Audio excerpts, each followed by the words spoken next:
안녕하십니까. 터놓고 말합시다의 아나운서 함윤호입니다. 전북에서 교통사고로 다치거나 사망한 보행자 수가 해마다 1,000명 넘게 발생하고 있습니다. 보행자 안전 강화에 대한 요구가 끊임없이 제기되는 가운데 지난 7월 12일부터죠. 보행자 안전을 최우선으로 하는 도로교통법이 시행되고 있습니다. 우회전 시에 일단 멈추고 스쿨존이나 아파트 단지 내에서도 일시정지와 서행 등 보행자 보호 의무가 부여되고 있습니다. 오늘 터놓고 말합시다에서는 우회전 시 멈춤 시행과 보행자 교통안전 대책이란 주제로 함께하겠습니다. 달라진 교통법규 내용과 진행 상황 짚어보고요. 사고가 끊이질 않는 스쿨존과 실버존에 대한 안전시설물 설치와 홍보 강화책, 또 여름철 차량 점검 내용까지 살펴보도록 하겠습니다. 터놓고 말합시다는 유튜브에서 검색을 하시면 실시간 보기와 다시 보기도 가능합니다. 많은 의견과 제보도 해주시길 바라겠습니다. 자, 그러면 토론에 들어가기 앞서 도민들은 달라진 교통법규와 스쿨존 등의 교통안전보완책에 대해 어떻게 생각하고 계신지 김세별 리포터의 도민 인서트로 함께 들어보시죠. 보행자 보호를 위해서 하는 것이니까 예전에도 일단 멈춤을 해야 하는 건 맞는 거예요. 이제 이번에 그것을 조금 강화시킨 거죠. 일단 정지를 먼저 하고 사람이 지나가거나 가려고 서 있을 경우에는 무조건 일단 정지를 하라는 거거든요. 아직 사람들이 그 인지를 잘 못하는 케이스가 많아요. 어떻게 하라는 건지. 우회전할 때 멈춤이 시행됐다고 하는데 보행자 입장에서 아직 체감은 못하는 것 같아요. 홍보가 더 필요하다고 생각하고요. 우회전되는 지역의 횡단보도에서 사고가 많이 난다고 하는데 잘 시행돼서 보행자들의 안전이 지켜졌으면 좋겠어요. 운전을 하다 보면 여전히 운전자들의 안전의식이 많이 부족하다고 느끼거든요. 깜빡이를 켜지 않거나 보행자들보다 차가 우선인 거나 난폭 운전도 많이 하잖아요. 안전시설이나 속도 단속 카메라가 많이 생긴다고 하더라도 운전자와 보행자들의 안전의식이 먼저 성장해야 된다고 생각하는데, 스쿨존이 이제 될 거라서 확실히 사고가 좀 더 안 나기 때문에 30km로 정해놓으니까 대부분 과태료를 안 내려고 뚫으시는 분이 되게 많더라고요. 아이들도 좀 아슬아슬하게 갑자기 튀어나오거나 하는데 속도를 아무리 낮춰서 운행한다 해도 사고를 피할 수 있을까라는 의문이 들더라고요. 노인 보호구역은 이런 부분도 실질적으로 홍보가 많이 되고 해야 되는데, 대한민국의 도로교통법은 범칙금이 적다는 거예요. 호주는 안전벨트를 미착용했으면 안전벨트 미착용이 100만 원이에요. 실질적으로 범칙금이 만약에 상향이 된다면 잘 지킬 거예요. 교통사고가 내일이 될 수도 있다고 생각하면서 안전운전을 실천해야 될 것 같아요. 네, 달라진 교통법규와 교통안전보완책에 대한 도민의 의견을 들으셨습니다. 오늘 두 분과 함께하도록 하겠습니다. 먼저 전북경찰청 교통안전계 김명겸 계장님 모셨습니다. 어서 오십시오. 예, 안녕하십니까. 전북청 교통안전계장 김명겸입니다. 예, 반갑습니다. 그리고 도로교통공단의 전북지부의 김지훈 교수님 어서 오십시오. 네, 안녕하세요. 도로교통공단 전북지부 교수 김지훈입니다. 예, 반갑습니다. 두 분은 교통안전 잘 지키실 것 같아요. 항상 잘 지키려고 노력하고 있습니다. 있죠. 노력하는 그 자세가 중요합니다. 자, 운전할 때는 운전자지만 운전석에서 내리면 보행자입니다. 그렇죠. 네, 그렇습니다. 그러니까 운전자 따로 보행자 따로지 않다는 우리 방송 전에 우리 김명겸 계장님 말씀에 예. 너무나 뻔한 이야기인데, 내가 운전대만 잡으면 나는 운전자의 사고방식이 되고, 내가 보행자 때는 차량들이 왜 이렇게 난폭 운전을 하지, 뭐 왜 신호를 위반하지, 이런 생각을 하게 됩니다. 안전의식, 교통안전의식에 대한 이야기 한번 들어보고 진행을 하면 어떨까 싶은데, 우리 계장님은 일선에서 이제 업무가 항상 늘 교통안전이시잖아요. 예, 그렇습니다. 예. 교통안전의식 우리 도민들 좀 어떻다고 보세요? 홍보도 많이 하고 계도도 하고 있습니다만. 일단은 우리 도민들이 인식하고 계시는 교통안전에 대한 인식들은 전에보다는 많이 좋아졌다고 생각을 하고 있습니다. 예. 아침에 러시아워라든가 어떤 꼬리 끊기 이런 시책에 대해서 적극적으로 잘 따라주시는 것을 보면은 예. 우리 도민들의 교통안전 인식은 상당히 높다고 이렇게 생각이 드는데요. 예. 향후에는 그 보행자가 그 전에는 항상 차량보다는 후순위였습니다. 아, 그렇습니까? 예, 그렇습니다. 항상 앞으로의 법 개정 사안이나 우리 운전자들이 가져야 되는 인식은 차량보다는 이제는 보행자가 먼저 선행이 돼야 됩니다. 아나운서님께서도 말씀하시다시피 차량 운전자라 한다 하더라도 차량을 주차하고 내리면 보행자가 되는 것입니다. 예. 이번에 7월 12일에 개정된 법 사안에 대해서도 보행자 보호 의무라는 부분에 대해서 더욱더 강화된 부분이 있습니다. 우리 시민들께서 이런 법 개정 사안에 대해서 정확하게 인식을 하시고 보행자 보호에 조금 더 한층 더 강화된 그런 인식의 전환이 필요하다고 생각합니다. 예. 그래서일까요, 계장님? 최근 3년간 교통사고 사망자 수가 652명에 이르는데 보행 사망자가 30%에 이른다고. 이게 보행자 우선이 아니라는 인식에서 빚어진 결과가 아닐까 싶습니다. 예, 그렇습니다. 그 전에 어떤 운전자의 우월의식이라 할까요? 어떤 보행자가 항상 차를 피하면서 갓길로 통행을 해야 된다는 그런 옛날에 그런 의식이 있었습니다. 예. 현재는 법 개정 사항에 있어서도 보행자가 우선이어야 된다라는 부분이 법 개정의 중심 사안이니까요. 운전자들께서는 이런 부분에 대한 인식 전환이 필요하다고 생각합니다. 예. 김지훈 교수님. 네. 인구 2.07명당 자동차 한 대를 보유하고 있다고 하니까 예. 상당히 많이 자동차를 보유하고 있는 상황이에요. 그렇죠. 그렇죠. 예. 그러면 그만큼 운전자의 의식도 좀 높아져야 될 텐데 네. 아직도 차 먼저, 운전자 먼저라는 인식이 강했다 이런 말씀을 하셨잖아요. 네, 그렇게 그렇습니다. 좀 실감하세요. 글쎄요. 그런 부분들이 과거부터 계속해서 뭐 말씀해 주신 것처럼 이어져 온 부분들이 있습니다. 예. 근데 이제 그런 부분에 있어서 계속해서 개선 부분이 이제 이루어지고 있는 부분들이 저도 이제 최근에 또 이제 느껴지고 있는 부분이고요. 저 같은 경우에는 주로 이제 만나는 사람들이 사고 치고 오신 분들이다 보니까 네, 사고를 내시거나 벌점을 예. 받고 이제 오신 분들이다 보니까 뭐 그런 가운데에서 여전히 또 이제 운전자 중심의 의견을 또 제시하시는 분들이 많이 계신 반면 또 이제 그 부분 가운데에는 내가 이제 거기서 조금 더 잘했어야 되는데 네. 그래서 좀 더 서행했어야 되는데 하면서 이제 말씀하시는 분들도 많이 늘고 있거든요. 예. 그래서 어쨌든 이 안전운전 의식이라는 것은 뭐 스스로 깨우치는 것도 있기는 하겠지만 지속적인 홍보 또 교육 또 그렇죠. 계도 활동을 통해서 이루어지는 부분들이 있기 때문에 어쩌면 또 이제 우리가 진행하고 있는 이 방송 내용이 그런 부분에 있어서 굉장히 많은 역할을 차지할 수 있지 않을까 네. 그런 생각을 하고 있습니다. 어제 운전면허 딴 오늘의 운전자도 또 40년 된 베테랑도 결국 안전의 의식은 그렇죠. 차이가 없습니다. 그렇죠? 예. 자, 여러분 경찰청과 도로교통공단이 많은 노력을 통해서 그래도 교통안전 동참해주고 계시는 우리 도민들 많이 계시는데요. 그런데 말이죠. 교통문화지수는 전북이 여전히 하위권에 머물고 있다. 사실입니까? 그렇습니다. 2021년 기준으로 이 전라북도의 교통문화지수를 살펴봤을 때 저희가 D등급이 나왔습니다. D등급이요? 네. A가 제일 좋은 거죠. 그렇죠. A, 예. B, C, D에서 D등급. 근데 이제 밑에 또 2등급도 있죠. 예. 근데 2등급은 저희가 2020년에 받았던 등급입니다. 와, 네, 2년 그래서- 전에요. 그렇죠. 그럼 조금 좋아진 거네요. 조금 좋아졌다고 이제 볼 수는 있겠죠. 예. 그래서 17개 시도가 있는데 그 가운데에서 이 작년 같은 경우에는 13위를 기록했고요. 예. 그리고 재작년이죠. 2020년도에는 꼴찌를 기록을 했습니다. 예. 그래서 일부 단계 상승이 있다고는 볼 수는 있겠지만 여전히 하위 등급에 머물러 있다는 점 이런 부분들이 좀 문제가 되는 부분이다. 아무래도 문화지수가 하위에 있다면 네. 이 결과가 이렇게 비례하면 안 되는데 교통사고율하고도 비례합니까? 결론부터 말씀을 드리자면 저는 어느 정도 상관관계가 있다고 보고 있습니다. 예. 왜냐하면 이런 지수 같은 것들을 뭐 발표를 한다라고 하면은 그 지수를 산출해내기 위한 지표 같은 것들이 필요하겠죠. 네네. 그래서 이 교통문화지수 지표를 살펴보면 뭐 여러 가지 내용이 있겠습니다만 그 중에 이 안전띠 착용률이라든지 그렇죠. 이륜 자동차 안전모 착용률이라든지 아니면은 이 운전 중에 아니면 보행 중에 스마트폰 사용 비율 이런 것들이 이제 포함이 되어 있습니다. 예. 근데 뭐 당연하겠지만 이런 부분들이 실제 교통사고 발생률이라든지 사망률에 직접적으로 또 간접적으로 관련이 있는 부분들이기 때문에 이 교통문화지수가 하위권에 있다는 것은 문제점이다 이렇게 이제 볼 수가 있겠고 예. 또 장기적으로 이런 부분을 또 이제 끌어올리는 것이 이 교통사고 발생률 사망률을 줄이는 대안이 될 수가 있겠습니다. 다음에는 최소한 C등급 이상은 받아야 되지 않을까. 그렇죠. 다음에 우리 김지훈 교수와 이 교통문화지수 전북 몇 등급이니까 이런 질문 드렸을 때 당당히 뭐 B등급입니다 이런 이상 말씀을 좀 해주셨으면 좋겠습니다. 예, 그렇게 이제 발표할 수 있다면 그때는 예. 또 이제 따로 케이크 하나 사다 놓고 예. 저희가 축하를 하면 좋지 않을까 알겠습니다. 싶습니다. 오늘 경찰청에 우리 김명겸 계장님을 모신 이유 중에 하나는 바로 이제 보행자의 안전 강화가 핵심인 달라진 교통법규입니다. 저한테도 이 방송한다 보니까 우리 직원들도 많이 물어봐요. 하면 그 우회전할 때 그러니까 어떻게 해야 되는 거야? 우리 당장 뭐 기술 감독님도 방송 전에 여러 차례 질문을 했습니다만 저분도 운전을 한 40년 하신 분이신데 자, 이 내용 한번 쉽고 예. 아주 정확하게 좀 짚어주시기 바라겠습니다. 어떻게 달라졌습니까? 우리 이번에 7월 12일 날 도로교통법 개정 사안에 대해서 우리 시민분들이 아직 정확하게 인식을 잘 못하시는 것 같은데요. 예. 최대한 간단하게 알기 쉽게 한번 설명을 해드리겠습니다.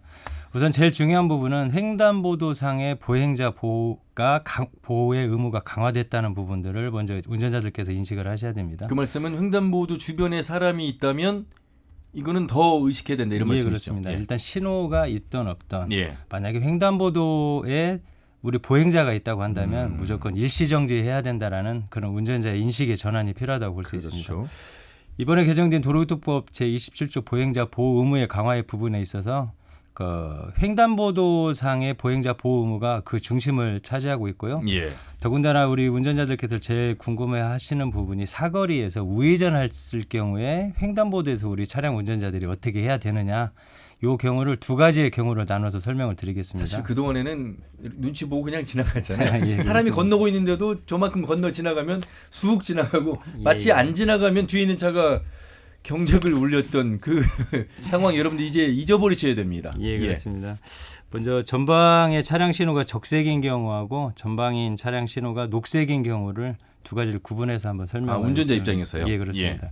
자, 차량 운전자께서 사거리에 즈음했을 때 전방 신호가 적색일 경우에는 예. 무조건 일시 정지해야 된다라는 부분은 꼭 기억을 하셔야 될 것 이건 같습니다. 당연하겠고. 예, 그렇습니다. 예. 그 전에 법도 그래 하였고요. 예. 이 상황에서 우회전을 할 시에는 대부분의 교차로에 있는 우회전을 할 때 횡단보도상의 신호는 녹색일 경우가 대부분입니다. 아, 이 경우에는 보행자가 횡단보도를 횡단하고 있을 때뿐만 아니라 예. 횡단하려고 하는 때까지도 보행자가 이미 다 횡단할 때까지는 기다려 주셔야 됩니다. 예. 그리고 보행자가 다 횡단한 경우에는 서행하여 우회할 수 있습니다.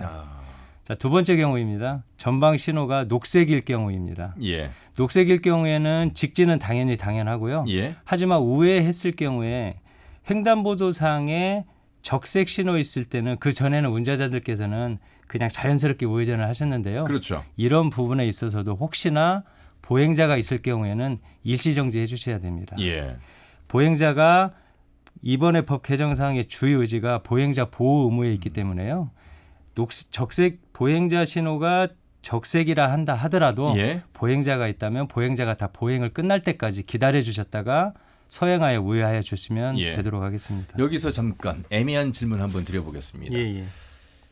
사거리에서는 횡단보도를 앞으로 건널 수 있고 옆으로 건널 수 있습니다. 예, 그런데 이 보행자의 시선이 앞이 아닌 옆을 바라보고 있을 때 내가 우회전을 해도 되겠다. 왜냐하면 저 보행자는 반드시 운전자가 우회전하려고 하는 방향으로 건너가지 않을 거라는 걸 인식했기 때문에 이거는 운전자의 판단인데 이런 경우도 조심해야 된다. 예, 이번에 이제 법 개정 사항 중에요. 예. 보행자가 통행할 때뿐만 아니라 통행하려고 하는 때에도 법 규정이 들어와 있습니다.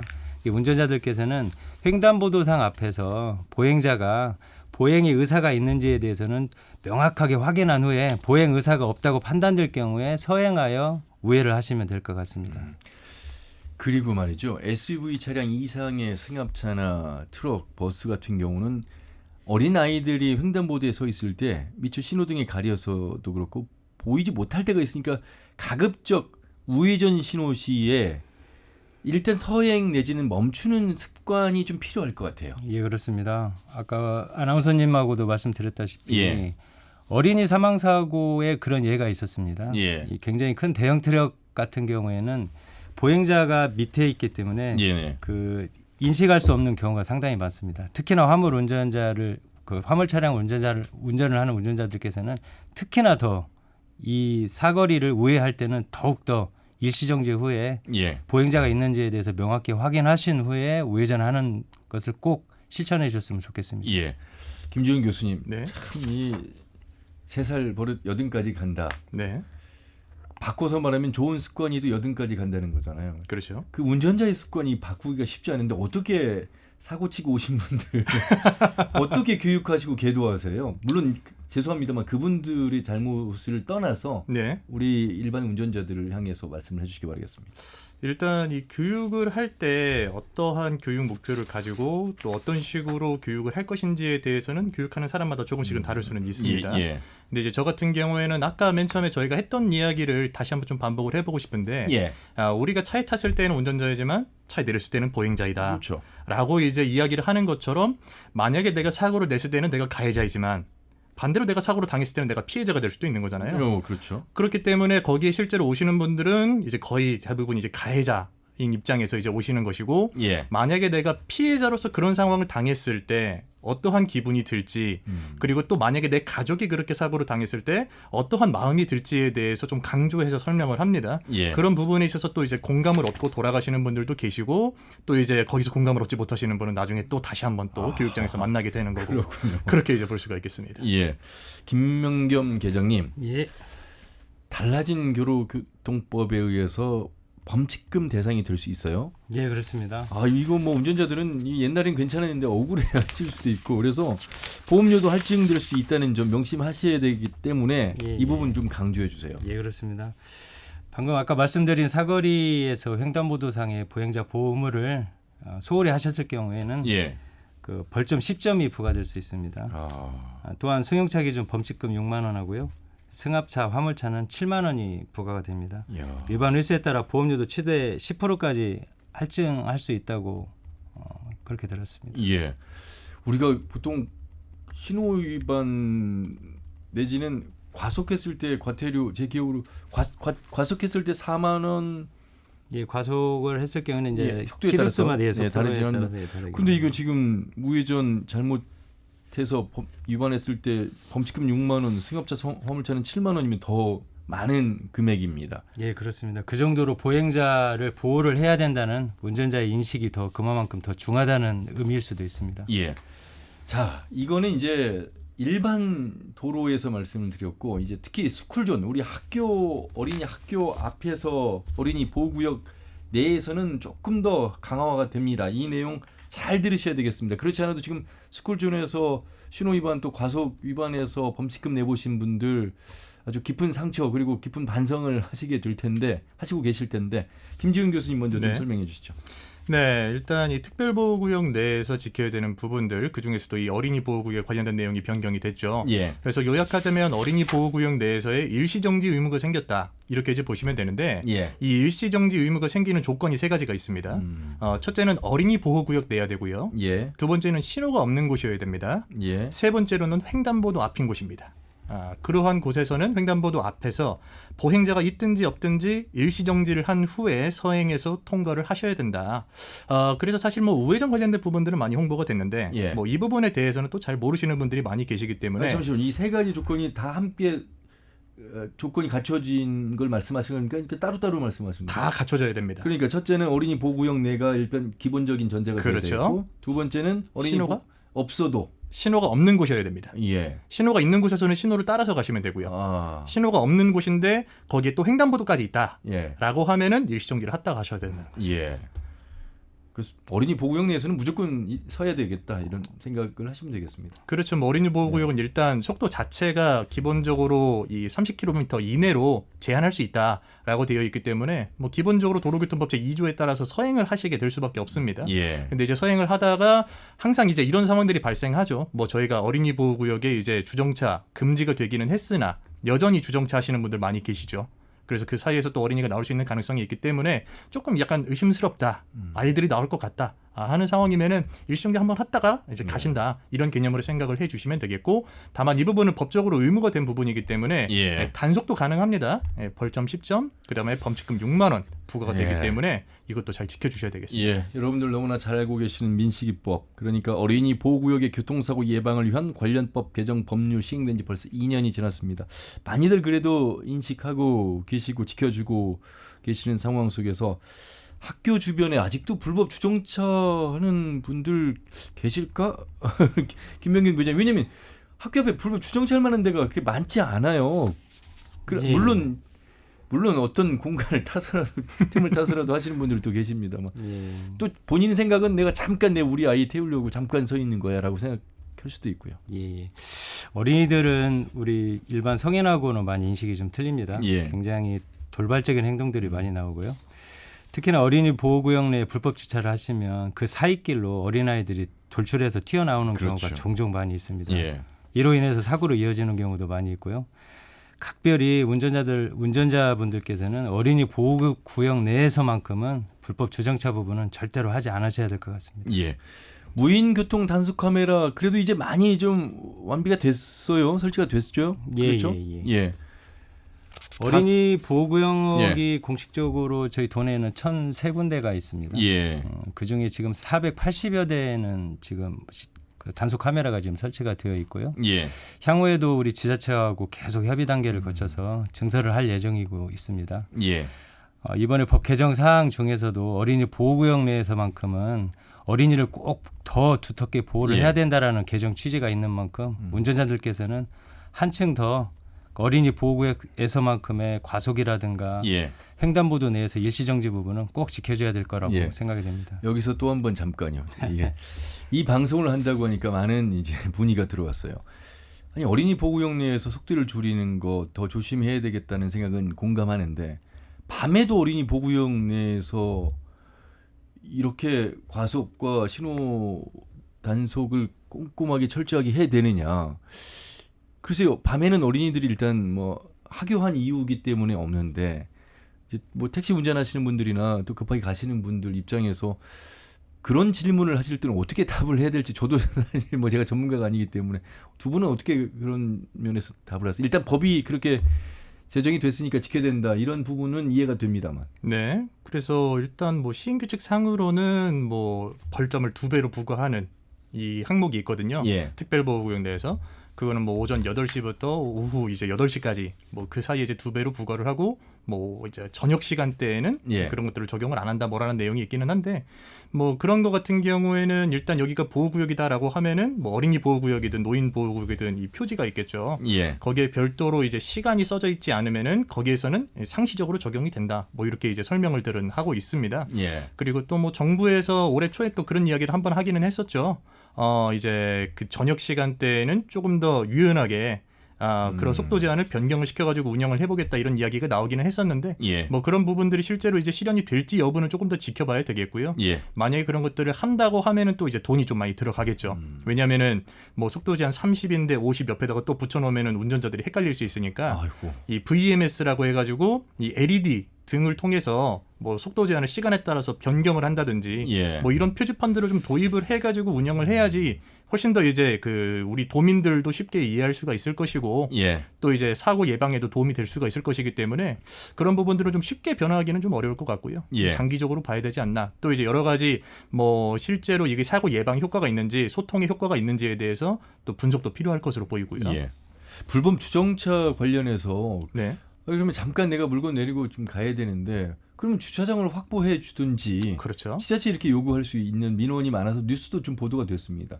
네, 그렇습니다. 뭐 이제 노상 주차장도 이제 폐지를 한다. 예, 뭐 이런 예. 이야기들도 있기 때문에 예. 그런 부분들을 어떻게 이제 확보할지에 대해서 계속해서 이제 이야기가 나오고 있습니다. 예. 다만 그런 부분들이 현실적으로 이루어지기 위해서는 그 공간을 먼저 이제 확보를 해야 되겠고요. 예. 또 공간을 확보하기 위해서는 그 공간을 점유하고 있는 사람에 대해서 또 협조를 구해야 될 것이고 예. 뭐 그렇지 않는다면은 이제 그런 부분들을 일시적으로 정차할 수 있는 하차 장소 같은 것들을 또 이제 법으로 이제 만들어가지고 운영을 하고는 있습니다만 예. 그런 것들이 현재까지 제대로 이제 보완되지 않는 부분들 때문에 아마 이 학부모들이라든지 그 근처에 사시는 분들 가운데 이제 민원의 소리가 또 발생하고 있지 않나 예. 그렇게 생각을 하고 있습니다. 어린이 보호구역 스쿨존만 있는 게 아니고 실버존도 있어요. 근데 이거 잘 모르시는 분들 많이 계실 것 같고 또 실버존이 어린이 보호구역 스쿨존에 비해서 턱없이 지금 뭐 부족한 상황이라 그런데 김명경 회장님 이 실버존 지정과 관리는 지자체에서 합니까? 예, 그렇습니다. 현재 노인 보호구역은 지자체에서 지정 관리를 하고 있습니다. 예. 도내 실버존은 46구소로 알고 있는데요. 예. 그 노인 보호구역은 2008년도에 교통약자 노인 보호를 위해 만들어진 제도입니다. 65세 이상 노인들이 통행이 많은 곳에 예. 그 사고 방지를 위해서 차량 속도를 아하. 30km 이하로 그 제한을 할 수 있고요. 그 노인 보호구역이라는 표지판을 설치를 할 수 있고 또 과속 방지턱 등도 이렇게 설치를 할 수 있는데 예. 어린이 보호구역과 달리 그 무인 단속 카메라 설치는 의무 사항은 아닙니다. 예. 그 참고로 최근 3년간 저희 도내 65세 이상 노인 교통사고 통계를 보면요. 총 한 5,500여 건이 발생을 했습니다. 이 중에 380여 분이 그 사망을 하였고요. 예. 한 6천여 분이 그 중상해를 이렇게 당하신 경우가 있었습니다. 매년 1,000여 건 이상의 노인 교통사고가 지금도 계속 발생을 하고 예. 있고요. 100여 명의 노인분들이 사망을 하고 있습니다. 현재 실정은 그 스쿨존과 비교해서 볼 때 상대적으로 그 실버존 같은 경우는 전반적으로 관리가 조금 부족한 상황은 맞습니다. 그 지자체 등 유관기관하고 더욱더 관심을 가져서 조금 더 시설 보안 부분을 더 관심을 가져야 된다고 사실 생각이 뭐 됩니다. 안전시설물 설치나 무인 카메라 설치가 의무가 또 아니기 때문에 우리가 실버존인지는 어떻게 합니까, 김지훈 교수님? 뭐 이제 방금 말씀을 해주신 것처럼 이 노인 보호구역이라는 표지판을 설치를 한다든지 예. 아니면 노면 표시에다가 노인 보호구역 해서 이제 속도 제한, 그 다음에 기타 이제 교통안전 표지판 같은 것들을 설치를 해서 예. 여기가 지금 실버존 노인 보호구역이다 이렇게 이제 운영을 하고 있습니다. 예. 근데 이 노인 보호구역 같은 경우에는 2008년부터 도입되어서 지금까지 운영이 되고는 있는데 이 전라북도 내에 사시는 이 고령 이 보행자, 이 고령자들의 숫자에 비해서 굉장히 좀 부족하게 설치가 되어 있는 것을 확인할 수가 있습니다. 예. 제가 어제 확인을 해봤을 때 2022년 기준으로 봤을 때 이 노인보호구역이 50곳이었습니다. 그러니까 아까 말씀해 주신 것에 비해서 한 4군데가 더 늘어났다고 볼 수가 그렇네요. 있겠죠. 예. 근데 이제 어린이 보호구역 같은 경우에는 뭐 1000여 곳이다라고 하는 것처럼 이게 이 노인 보호구역에 대한 인식들이 좀 아직 부족하지 않나라는 생각을 이제 하고 있고요. 예. 그리고 이 부분도 좀 한번 좀 생각을 해볼 필요가 있는데 이 어린이 노인 및 장애인 보호구역 지정 및 관리에 관한 규칙이 있습니다. 이 내용에 보면은 노인 보호구역을 설치하는 기준이 이 노인복지시설 등을 설립 운영하는 자가 별도의 서식을 작성을 해서 시장 등에게 제출을 해야지 거기를 지정할지 말지 이제 결정을 하게 되는 건데 예. 이게 무슨 이야기냐면은 설치를 하더라도 이 노인복지시설을 중심으로 설치하게 된다는 겁니다. 그러니까 여기에는 실제로 이 고령 보행자들이 통행하는 통행량이나 사고율이랑은 크게 이제 관련이 없이 시설 쪽에다가만 설치를 한다는 이야기가 되거든요. 예. 그래서 이게 한번 조사를 해봤더니 실제 고령 보행자의 통행량이 많은 곳, 또 사고가 많이 발생하는 곳이 시장입니다. 그렇죠. 시장이나 요양병원입니다. 그래서 이런 부분들까지 좀 포함할 수 있도록 단순히 이제 규칙이 이렇게 나와 있으니까 이렇게 한다라기보다는 이 전라북도 내에서 자체적으로 좀 조례를 만들어서 예. 이렇게 통행량과 사고율을 고려해서 이 노인 보호구에 설치할 수 있다. 라는 내용, 그다음에 안전시설물이나 말씀해주신 무인교통 단속용 카메라 같은 것들을 설치할 수 있다. 이렇게 해주면 예. 이 노인 보호구역 설치하는 데 있어서도 이 어르신들의 교통사고율을 줄이는 데 있어서도 도움이 될 수 있지 않을까. 그렇게 생각을 하고 있습니다. 네, 달라진 도로 교통 법규 그리고 스쿨존 또 실버존 관련해서 말씀을 들어봤습니다. 오늘 전북경찰청 교통안전계 김명겸 계장 그리고 도로교통공단 전북지부의 김지훈 교수와 함께하고 있는데요. 이번에는 전주 생태교통시민행동의 김인순 공동대표를 연결해서 또 다른 말씀 듣도록 하겠습니다. 대표님 안녕하세요. 네, 안녕하세요. 예, 잘 지내셨죠? 네, 덕분에 잘 지내고 있습니다. 네. 전주 생태교통시민행동 어떤 곳인지 소개부터 해주세요. 네, 보통은 자동차 중심 도로에서 사람이 안전하게 걸을 수도 없고 자전거가 다닐 길도 없고 또 대중교통의 이용률은 20% 미만이다 보니까 어떻게 하면 도로 위에서 사람과 자전거와 버스, 자동차가 공존할 수 있을까 고민을 하다가 도로 위의 민주주의 실현을 위해서는 생태교통이 필요하다라고 해서 시민들이 모여서 단체를 결성한 것입니다. 예. 네, 그리고 각각의 팀들이 예를 들면 뚜벅이를 중심으로 해서 보행자 활동이 있고 그다음에 자전거 도로를 설치를 하고 안전하게 갈 수 있는 자전거 행동팀, 그다음에 버스의 이용률을 활성하고 편리하게 이용하게 할 수 있는 버스 행동팀, 그다음에 장애인들의 이동권을 확보하기 위한 이동권 행동 이렇게 팀 4개의 팀이 또 나눠져서 운영이 되고 있는 예. 생태교통 시민행동입니다. 예, 보행자, 자전거, 버스 또 이동권. 네. 실제로 행동을 중심에 두고 있는 네. 단체가 되겠습니다. 교통문화지수 D등급 2년 전에 2등급이었다고 합니다. 아무래도 네. 우리 도민들 이 현재 지수가 이렇게 낮다는 걸 보시면서 들으시면서 야 그만큼 안전한 도시는 아니야라는 생각하실 수 있을 것 같습니다. 뭐 정비례하지는 않겠습니다만 그래도 우리가 하위 수준에서 개선해야 될 부분들이 많지 않겠습니까? 네. 역시 그렇죠. 사고로 일어나는 뭐 사회적 손실도 상당히 경제적 손실도 많을 거고요. 그렇죠. 2021년도에 도로교통공단에서 발표한 자료를 보게 되면 예. 한 해 동안에 발생한 교통사고 자체가 한 120만 건으로 나오고요. 예. 그다음에 3,000명이 사망하는 것으로 나왔어요. 그리고 이로 인해서 이 교통사고로 인해서 사회적 비용을 약 26조로 산정을 했더라고요. 이거 같은 경우에는 2020년도 GDP의 약 1.3% 정도 수준이라고 하는 거 보면 예. 굉장히 손해가 큰 것으로 볼 수가 있는 거잖아요. 예. 더군다나 인명피해가 계속해서 이 교통 문화지수가 높아지게 된다는 것은 결국은 인명피해가 줄어든다라고 하는 거, 그다음에 교통사고가 줄어든다라고 하는 것을 전제로 하는 거기 때문에 예. 이 문화들이 빨리 더 정착이 되어서 이런 사고들의 수치가 좀 더 낮아졌으면 좋겠다라고 하는 바람입니다. 예. 그런 의미에서 7월 12일부터 시행된 우회전 시 멈춤 등의 이 도로 교통 법규들 긍정적으로 바라보시겠네요. 저희는 엄청나게 환영을 하고 있습니다. 그래서 이 우회전 일단 멈춤은 보행자의 안전, 그다음에 사회의 안전을 지키는 매우 중요한 결정이라고 생각을 하고요. 예. 제가 자주 본 풍경인데 보행자 신호등이 없는 횡단보도에서 보행자를 발견하면 원래는 일시정지를 해야 되지만 건너고 있음에도 불구하고 위협하면서 지나가는 차량들이 되게 저는 많이 봤거든요. 예. 그리고 신호등이 켜 있는 경우에도 역시 마찬가지로 앞뒤로 보행자의 앞뒤로 차량이 지나가는 것들을 정말 다반사로 많이 봤습니다. 그래서 예. 이런 상황들이 조금 더 사람이 안전한 것은 결국 사회가 안전한 거고 우리 가족이 안전한 것이기 때문에 저는 적극적으로 이것을 도입을 해야 되고, 또 어떤 분들은 우회전 일단 멈춤으로 인해서 교통체증이 일어난다라고 표현을 하시는데 제가 보기에는 이건 신호등 유무와 관련 없이 예. 이 보행자들을 안전하게 보호해야 된다라고 하는 것은 우리의 의무이고, 그 다음에 이게 만약에 진짜로 체증을 일으킨다라고 한다면 저는 우회전 신호를 따로 둬야 된다고 생각을 합니다. 그렇게까지 해야 된다. 예. 네. 불법 어린이 이제 보구역 내 이야기도 좀 해봐야 되겠는데 아직도 불법 주정차 하시는 분들, 그래서 하지 않도록 하는 어떤 인식 개선 방안 계도가 필요하다, 이런 말씀들 나눴는데 여기에 또 한 말씀 더 덧붙여 주시죠.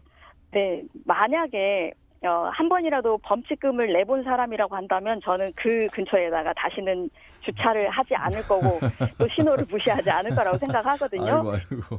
네네. 예. 그래서 노후화된 어린이 안전시설을 저는 개선해야 되고 또 시인성 강화도 해야 되지만 초등학교 주변에 사각지대 없는 무인 단속기 설치를 저는 촘촘하게 해서 단속을 해야 된다고 생각을 합니다. 그게 하느냐라고 얘기를 할 때 실제로 그걸 설치를 하게 되면 그 주변에서는 어린이들의 안전을 먼저 생각하게 될 그럴 계기가 저는 물리적으로 심리적으로 발생할 거라고 생각을 합니다. 생태교통, 아까 말씀하신 보행자, 자전거, 또 버스, 이동권 장애인들 이 행동인데 자전거 도시 표방하지 않았습니까, 전주시가? 그렇죠. 자전거 4년 사고가 동안. 빈번히 네. 발생하고 있다고요. 안전한 자전거 도시 되기 위해서 어떤 제언도 해주시기 바라겠습니다. 일단은 전주시 자전거 도로는 덴마크의 코펜하겐 길이와 거의 맞먹는다고 하는 거 아실지 모르겠습니다. 잘 그런데 모르겠습니다. 예. 코펜하겐의 자전거 이용률은 36%예요. 근데 전주시의 자전거 이용률은 2%거든요. 그러니까 자전거 도로를 인도에 올리면서 보행자도 힘들고 자전거를 운전하는 사람도 힘들게 되는 상황이 되는 거고, 예. 그렇다고 해서 자동차 옆에 자전거 도로를 설치를 했으나 그 이용률을 보시게 되면은 거의 없습니다. 이것은 실제로 자전거하고 자동차가 차로서 인정을 지금 받고 있지 못하다라고 하는 결과이기 때문에 안전하게 자전거가 운전할 수 있도록 자동차 도로의 한쪽에 명확하게 자전거 도로임을 인식할 수 있는 도로 디자인 저는 먼저 개선이 이루어져야 되지 않을까라는 생각이 듭니다. 상대적으로 차에 비해서 자전거를 인식하는 수준이 좀 다른 것 같아요. 그러니까 말씀하신 대로라면 도로교통법상 자전거는 차마로 분류가 돼 있기 때문에 그렇죠. 도로 한쪽에 가장자리에 맨 우측에 자전거 도로를 만들어야 되는데 현재는 지금 뭐 겸용도로도 있고, 그렇죠. 대부분이 겸용도로죠. 예. 그러니까 자전거 타는 사람도 사실 불편하니까 자전거 타고 나가지 못하고 천변 정도나 타는 거죠. 그렇죠. 위험하고 또. 예. 네. 이거 정말 저도 자전거를 자주 이용하고 있긴 하지만 어디에서 타야 될까? 예, 그렇죠. 이런 비즈니스가 가능할 수 있는 자전거 도로를 만들려면 정확하게 도로 옆에 여기도 자전거 도로도 도로다. 차로처럼 자전거 차로라고 하는 공간을 분명하게 예. 명시해야 되고 운영을 해야 되는 게 저는 맞다고 앞으로 가야 될 방향이라고 생각합니다. 저는 가끔 출퇴근합니다만 전 인도로 다니고 있어서 잘못된 운전인데 어쩔 수 없습니다. 제가 차로 가기에는 위험하고 정말 위험하죠. 예. 네. 김지현 교수님, 네. 예, 말씀 좀 해주세요. 이 관련해서. 저도 이제 자전거를 물론 뭐 자주 타는 것은 아니지만 예. 또 이제 일상생활 중에서 이용을 하고 있는 입장에서 방금 이제 아나운서께서 말씀하신 내용에 굉장히 또 공감을 하고 있습니다. 왜냐하면 일단 도로교통법상 차이기 때문에 차도의 길 가장자리로 자전거 도로 없다면 그렇게 예. 가는 것이 맞긴 하겠지만 실제로 이것이 운전하는 사람 입장에서도 위험할 수도 있고 또 이제 자전거 도로를 이용하시는 분들 입장에서도 위험할 수가 있기 때문에 이런 부분들에 대한 개선이 반드시 필요할 것이라고 보입니다만 이런 부분들이 또 어떻게 또 이제 실현이 될지에 대해서는 좀 여러 가지로 생각해 볼 필요가 있지 않을까 생각을 하고 있습니다. 자, 김윤순 대표님 통해서 말씀을 드리면서 공감하는 능력이 많이 좋아졌을 것 같습니다. 끝으로 혹시 주문하고 싶은 내용 있으시면 마무리 말씀해 주시죠. 네네. 저는 발에는 뿌리가 없다라고 하는 명언이 있거든요. 유명한 말이 있는데 차에서 내리면 모두가 걷기 때문에 보행자의 안전, 이것은 우리의 안전이고 가족의 안전이다라고 하는 것을 좀 염두에 두면서 운전을 하시고 옆 사람, 옆 차를 또 보행자를 그렇게 보호해 주셨으면 좋겠습니다. 예, 말씀 잘 들었습니다. 고맙습니다. 네, 감사합니다. 네, 전주 생태교통 시민행동의 김인순 공동대표의 말씀이었습니다. 100% 공감하는 이야기입니다. 아직 조금은 갈 길이 멀고 보완해야 될 부분들이 좀 남아있는 것 같습니다. 자, 이번에는 국민대학교 자동차 운송디자인과의 권영주 교수를 연결해서 요즘 휴가철을 맞아서 여행계획 세우고 계시는데 자동차 점검 관련해서 말씀 아주 유익한 말씀 듣도록 하겠습니다. 권영주 교수님 안녕하세요. 네, 안녕하세요. 예. 전 사실 운전은 좀 잘하는데 차량 관련해서는 아주 문외한입니다. 저 같은 사람도 많이 있죠? 의외로 많죠. 예. 왜냐하면 요즘은 이제 자동차를 개인이 점검하기보다 그렇죠. 보통은 이제 맡기잖아요. 예. 그렇기 때문에 많은 신경들을 쓰지 않죠. 그럼에도 네. 불구하고 기본적인 상식들은 좀 알고 있으면 예. 자동차 운행에 상당한 도움이 되죠. 특히 위기가 발생했을 때. 어디까지가 기본적인 네. 상식으로 알고 있어야 되는 대목입니까? 예. 자, 이제 휴가철 맞아서 권영주 교수님 말씀 좀 귀담아 드려야 될 대목이 많을 것 같습니다. 안내를 좀 해주시기 바라겠습니다. 기본적인 차량 점검 뭐 일단 받고 가셔야 되는데 뭐 잠깐 며칠 갔다 오는 거 괜찮겠지라고 생각하시고 가시다가 낭패 보시는 분들 많이 접하시죠? 그래서 제가 늘 드리는 조언은 본인이 잘 모르면 예. 일단은 그 동네마다 본인이 소유한 자동차 제조사의 정비점이 있잖아요. 그렇죠. 또는 뭐 가까운 뭐 동네 정비점을 가셔도 되고 그래서 장거리 가니까 한번 점검해 주세요라고 하면 기본적인 점검들은 다 해줍니다. 예. 뭐 그렇다고 특히 돈을 많이 받지도 않아요. 안 받는 예. 것도 많고 그러니까 점검을 한번 해보시고 가라. 왜냐하면 과거에는 고속도로에서 무상점검 휴게소를 많이 해줬는데 맞아요.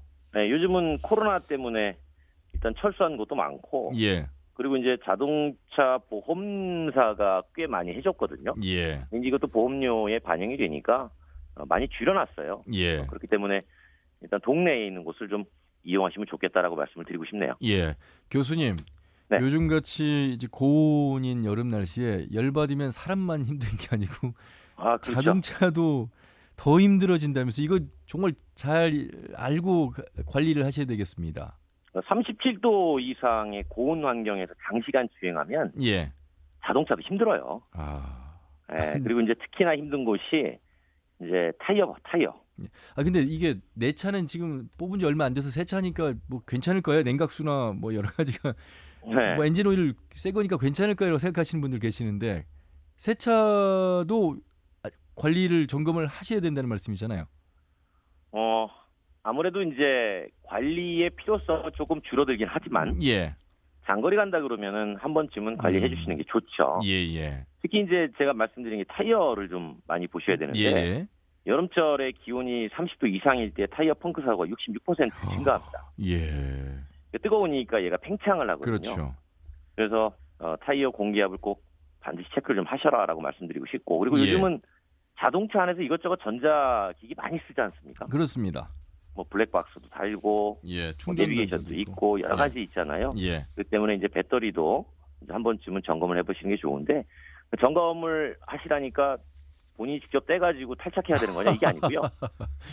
그냥 예. 후드를 열면 예. 그 배터리 위에 정상인지 아닌지 등이 들어와요. 아하. 예, 그래서 거기 정상이라고 표시된 등을 보시면 녹색불이 들어옵니다. 예. 그래서 녹색이면 문제가 없구나라고 생각하시면 돼요. 그런데 이제 뭐 보충이 필요하다, 문제가 있다라고 하면 다른 색 등이 들어오거든요. 예. 그거를 보시고 이제 교체가 필요하거나 아니면은 뭐 무언가 조치를 취하시면 될 것 같아요. 예. 뜨거워서 자동차에 문제도 생깁니다만 요즘 갑자기 내린 폭우로 인해서 와이퍼 점검이라든지 내지는 뭐 이 브레이크 점검이라든지 이런 부분들도 좀 필요하잖아요. 그렇죠.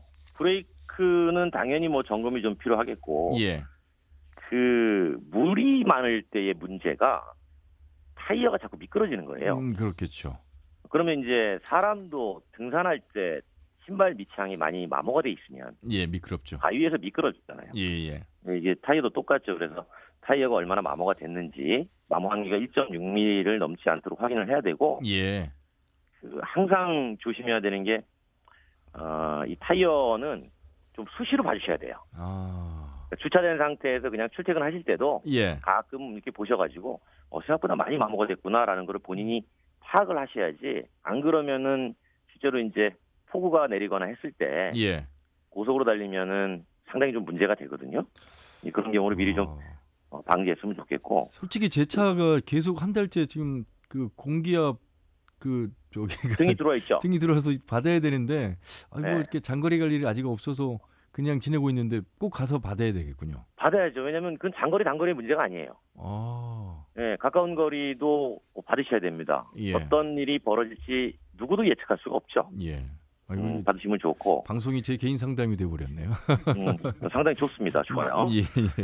네, 브레이크 같은 경우는 이제 소리가 나면 보통 교체하라고 하죠. 예. 그래서 브레이크도 이제 얼마나 많이 패드가 마모가 됐는지도 이제 타이어 점검하러 가실 때 예. 봐주세요라고 하면 친절하게 다 봐주십니다. 아울러서 말이죠. 폭염 속에서 네. 차량 화재도 빈번하게 발생이 되고 있잖아요. 이거 심각하죠. 예, 예. 이게 심각한 게 한여름에 뜨거운 직사광선이 내리쬐면 예. 야외에다 주차해놨을 때 실내 온도가 80도 이상까지 올라가요. 80도요? 예, 그러면은 어느 정도냐면 콜라 캔 같은 거 갖다 놓으면 터질 수도 있습니다. 예. 그 다음에 라이터도 터져요.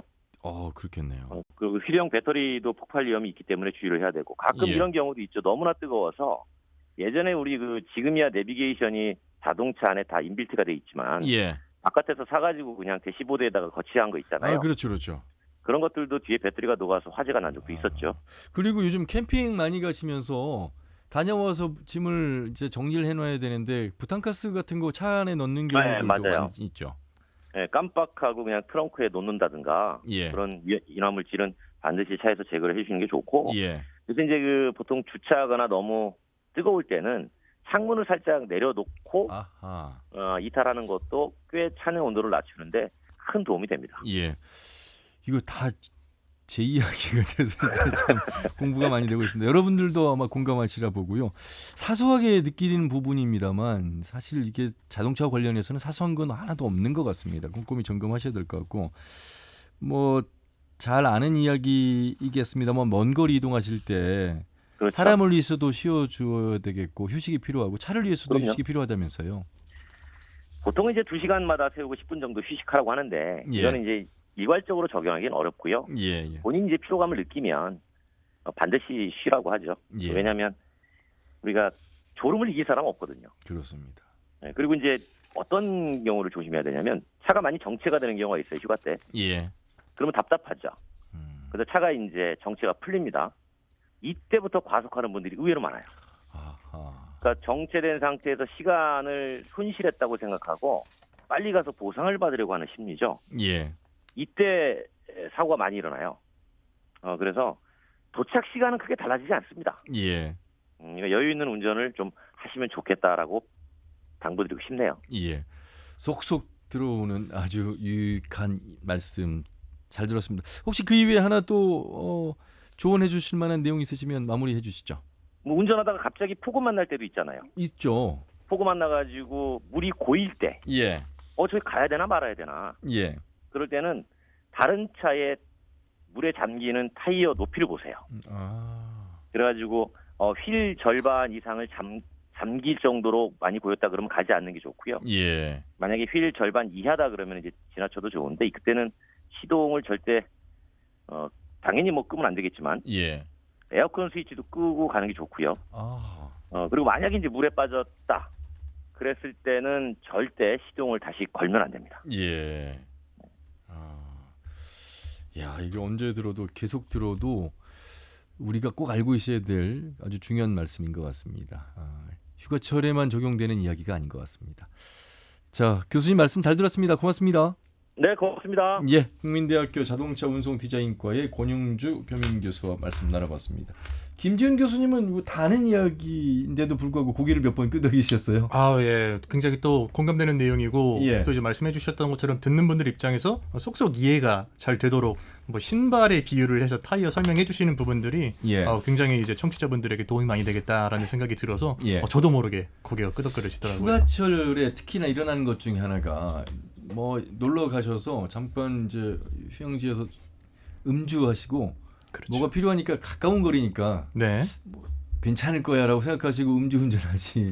이건 저희 이야기가 아닙니다. 이건. 예. 이거 대본에 써 있는 이야기를 해야 되는 건데 휴가철 주의해야 될 부분들 있으시면 좀 안내해 주세요. 네, 일단 가장 대표적으로 주의해야 되는 게 방금 말씀해 주신 음주운전이라고 볼 수가 있겠습니다. 예. 그래서 많은 분들이 가장 많이 음주운전을 시도하는 첫 번째 이유가 뭐냐면은 이 정도면 괜찮겠지입니다. 그래서 내가 술을 마신 건 맞는데 약간 시간도 지났고 뭐 아까 맥주 마셨으니까 소주 아니니까 괜찮겠지 생각해가지고 음주운전을 시도하시는 경우가 아이고. 가장 많습니다. 예. 그다음에 두 번째가 뭐냐면은 이제 거리가 가까우니까. 예. 그래서 이렇게 뭐 술 많이 마시기는 했지만 그래도 한 100m 정도 가면 편의점 있으니까 거기에서 뭐 필요한 거 좀 사가지고 와야지라는 생각에 이제 운전을 하시다가 그 짧은 거리에서 단속이 되시거나 또 예. 사고까지 일어나는 사례들이 굉장히 많이 있습니다.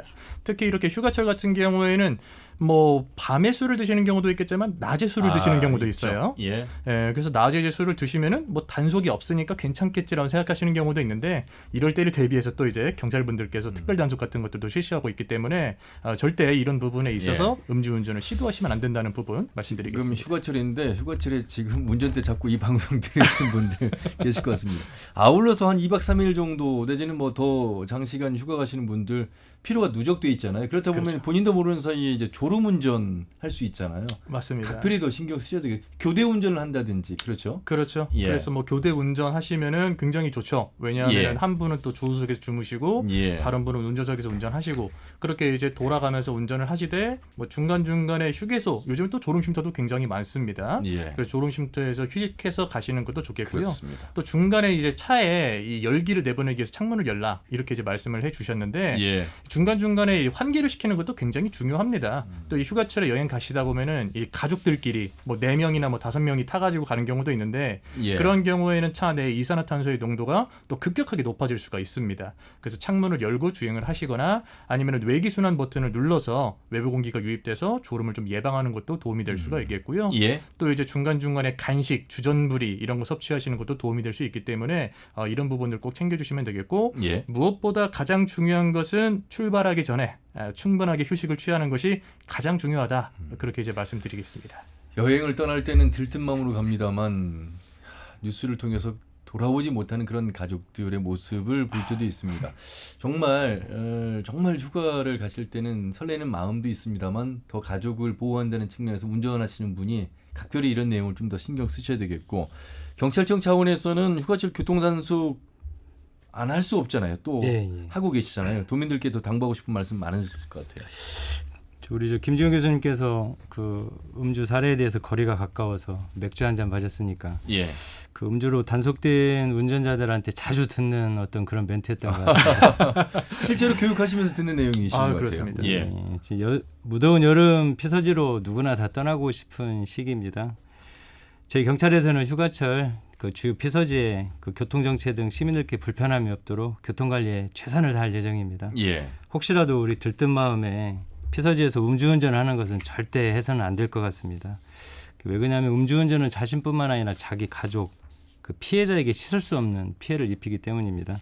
저희 경찰에서는 음주단속을 시행할 예정입니다. 특히 어제인 7월 18일부터 예. 8월 31일까지 여름철 음주운전 집중 단속 기간으로 정하고요. 지속적인 단속과 피서지 주변의 단속을 지속 시행할 예정입니다.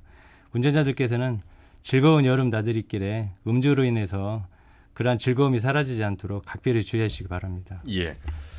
오늘 주된 내용 가운데 하나가 이제 달라진 교통법에 의해서 이제 사거리에서 우회전하는 부분, 또 어린이 보구역 내에서의 일시정지 이후에 직진 내진 우회전 이 부분에 대한 이야기를 좀 나눴는데, 경찰청이나 도로교통공단에서 혹시 보행자들의 교통안전 교육, 안전 의식 확대 홍보 별도로 좀 어떻게 하고 계십니까? 네, 일단 저희 도로교통공단 전북지부 같은 경우에는 이 교통안전 베테랑 교실 이런 것들을 이제 참여를 하고 있습니다. 예. 그래서 이 고령 운전자, 고령 보행자들을 대상으로 다양한 교육들을 진행을 하고 있습니다. 예. 그래서 노인복지관 이런 데 이제 방문을 하고 있거든요. 최근에는 군산 노인복지관, 익산, 김제 노인복지관에 방문을 해서 실제로 운전을 하실 때 기본적으로 알아야 되는 도로교통법이라든지 아니면 보행할 때 안전하게 건너는 방법이라든지 이런 부분들에 대해서 교육을 진행을 하고 있습니다. 예. 그리고 그것뿐만이 아니라 최근에 또 저희들이 하고 있는 것 중에 하나가 바로 이륜 자동차 교육인데 예. 국토교통부랑 같이 이제 협업을 해서 올해 11월까지 계속해서 이런 부분들을 확대해서 진행할 예정입니다. 예. 그래서 이러한 교육 활동들이 계속해서 이제 우리가 이야기를 나누고 있는 이 보행자 안전에는 분명히 이제 기여하는 바가 있지 않을까라고 저는 생각하고 있습니다. 예. 경찰청 차원에서는요? 예, 경찰청에서는 7월 10일부터 약 한 달간 계도 홍보 기간으로 설정을 해서 적극 홍보 중에 있습니다. 예. 얼마 전에 언론과 동행해서 취재를 한 바도 있고요. 관련된 동영상을 제작해서 언론동에 이렇게 많이 배포를 하고 있습니다. 특히나 도로에서 흔히 볼 수 있는 현수막 제작이나 카드 뉴스 등을 통해서 더욱 알기 쉽고 적극적으로 홍보 활동 중에 있습니다. 예. 제가 진행하고 있는 이곳 터놓고 말합시다와 또 매일 아침 8시 30분에 전해드리고 있는 페트롤 전북을 통해서도 이 달라진 도로교통법 관련해서 보행자 우선주의의 인식 강화에 대해서 함께 또 말씀을 드리도록 하겠습니다. 1시간에 가까운 시간이 정말 공부하는 시간이면서 즐거운 시간, 또 내지는 꼭 알아야 될 어떤 배움의 시간이 됐습니다. 이제 마무리를 좀 짧게 좀 해주시길 바라겠습니다. 김지훈 교수님 한 30초씩 좀 해주시면 좋겠습니다. 네, 이렇게 또 나와서 방송을 할 수 있게 되어서 굉장히 영광이고요. 또 이런 데 나올 때마다 느끼는 거지만 이렇게 교통 안전을 위해서 함께 이렇게 열심히 일하시는 동지들이 있다라는 생각을 하면서 우리가 각자의 위치에서 노력은 하고 있지만 또 이렇게 같이 협력을 해서 할 수 있는 업무도 충분히 있을 거라고 생각합니다. 그래서 이번에 새로 바뀐 도로교통법에 따라 이 보행자의 안전을 위해서 각 유관 기관들끼리 개인이든 기관이든 같이 협력해서 진행할 수 있었으면 좋겠습니다. 예, 우리 김명경 계장님 처음이신데 너무 말씀을 잘하셨어요. 베테랑이십니다, 진짜. 저희 전북경찰에서는 도민 모두가 교통사고로부터 안전한 우리 전라북도를 만들기 위해서 저희 경찰은 항상 열심히 노력하고 있습니다. 하지만 경찰 노력만으로는 절대 사고를 막지 못하고 있습니다. 전년도 교통사고로 사망하신 분이 도내에만 193명입니다. 전국적으로 2,900여 명에 이르고 있습니다. 예. 도민 여러분, 도민에서 몇 분쯤 사망자가 나와야 될까요? 단 한 분도 절대로 교통사고로 사망하여서도 괜찮은 숫자는 없습니다. 저희 전북경찰은 도민 안전을 위해 교통사망사고 없는 그날까지 도내 구석구석 현장을 땀 흘리면서 열심히 노력을 다하겠습니다. 감사합니다. 말씀 잘 들었습니다. 안전은 과하게 지켜야 한다는 말이 있습니다. 과해도 괜찮다는 말씀, 안전의식 더 이번 법 개정을 통해서 더 한번 꼼꼼하게 챙겨보시고 인식하시길 바라겠습니다. 그리고 실천하시길 바라겠습니다. 두 분 말씀 잘 들었습니다. 고맙습니다. 네, 감사합니다. 네, 경찰청 교통안전계 김명겸 계장, 그리고 도로교통공단 전북지부의 김지훈 교수와 함께했습니다. 터놓고 말합시다는 다음 주 일요일 오후 5시 5분에 인사드리죠. 함윤희였습니다. 고맙습니다.